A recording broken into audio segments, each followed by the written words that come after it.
An AI assistant offers to refactor a subsystem, update every caller, and prepare the commit. It's tempting to ask, can it do all of that? But the safer question is, what's the smallest piece I can let it do and still prove that it worked? That shift matters because apparent capability isn't the same thing as safe delegation. A broad task gives you more generated code to inspect, more places where a mistake can land, and more uncertainty about whether the final result is actually correct. So the best first task is rarely the most impressive one. It's the task with a visible boundary, a result you can check, and a failure you can contain. When AI can attempt almost any development task, which task should you trust it with first? The practical answer is to start with bounded, verifiable work. Rather than asking for an entire subsystem refactor, isolate one transformation. Rather than delegating a complete feature, request one output that you can inspect directly. Good places to start include tests, repetitive code, syntax correction, explanations, comments, and regular expressions. Now, these tasks aren't automatically correct or harmless. They're useful starting points because their scope can usually be constrained, and their output can usually be checked directly. Think about the difference between modernize this module and correct the syntax error in this function without changing its interface. Or compare improve our test suite with write tests for these three stated cases. The second version gives the work clear edges. You know what belongs inside the task, what stays outside it, and what evidence would actually count as success. But making a small request is only the beginning. Generated code should stay untrusted until it passes explicit checks, automated tests, static analysis, compilation, and warning checks. Each of those checks serves a different purpose. A test can check expected behavior. Static analysis can identify certain classes of problems. Compilation can establish that the code builds. And warning checks can expose issues that still deserve attention, even when the build succeeds. No single check establishes trust on its own. Passing tests doesn't prove that every relevant case was covered, and successful compilation doesn't prove that the behavior is right. The useful pattern here is layered verification. A task stays genuinely small when its acceptance criteria are explicit and executable. Without that definition, even a short patch can turn into a long argument about whether it actually worked. There's another boundary that's easy to miss. Scope isn't only about what the prompt asks the AI to do. Scope is also about what the AI is permitted to do. A narrow prompt doesn't create a narrow blast radius if the integration still holds powerful credentials or can invoke privileged actions. AI tool integrations should be designed around least privilege. Isolate application credentials. Keep sensitive functions in deterministic code. Require human approval for privileged actions. Those controls make the system's real authority match the task that's actually being delegated.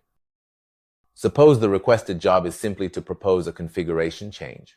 That doesn't require permission to apply the change. Reading a relevant file, producing a patch, and presenting that patch for review may be enough.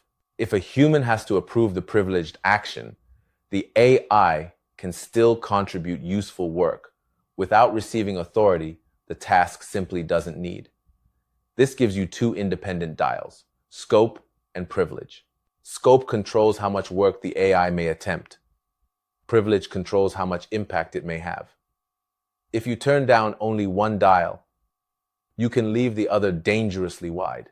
A responsible first task keeps both of them narrow. When teams notice uncertainty, a common response is to add more instructions, more rules, more exceptions, more repository notes, and more warnings. But an oversized instruction set can reduce response quality.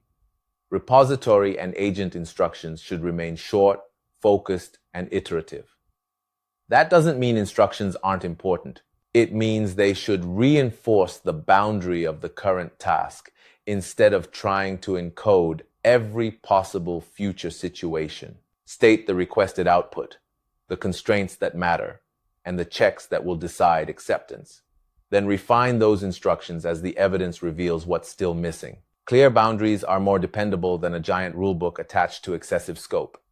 If the task is vague or the permissions are too broad, another page of instructions won't repair the underlying design. Shrink the assignment first. Focus the instructions second. Verify the result third. So, how does an AI earn a larger task? Not through confidence, fluency, or one result that happens to look successful. Broader delegation should follow accumulated evidence. Evaluation of generative AI features should combine automated metrics, model-based judging, and human review, rather than relying on any one method. Each layer gives you a different perspective. Automated evaluation can apply consistent checks. Model-based judging can assess outputs against defined criteria. Human review can examine context and consequences that the other methods may not capture. The point isn't that this combination guarantees correctness. It's that multiple forms of evaluation give you stronger evidence than a single signal. Expansion should also happen one boundary at a time. You might allow a slightly broader scope while keeping the same restricted permissions, or you might preserve the narrow task while approving one additional action. If you increase scope and privilege together, it becomes harder to identify which change introduced a failure and harder to contain that failure's impact. The rule is simple. Start with bounded, verifiable work. Treat the output as untrusted until automated tests, static analysis, compilation, and warning checks have passed. Keep the instructions focused. Use least privilege, isolate credentials, keep sensitive functions deterministic, and require human approval for privileged actions. Then use the result as evidence. If it survives the defined checks and human review, expand deliberately. The smallest safe task wins because it creates useful progress without demanding blind trust. It tells you something concrete before you grant the AI any more scope. Take one AI-assisted development task you've already planned. Shrink it down to one bounded output. Write down the automated checks and the human review it has to pass. Then remove every permission it doesn't require. Constrain the work, verify the result, and expand only when the evidence supports that next step.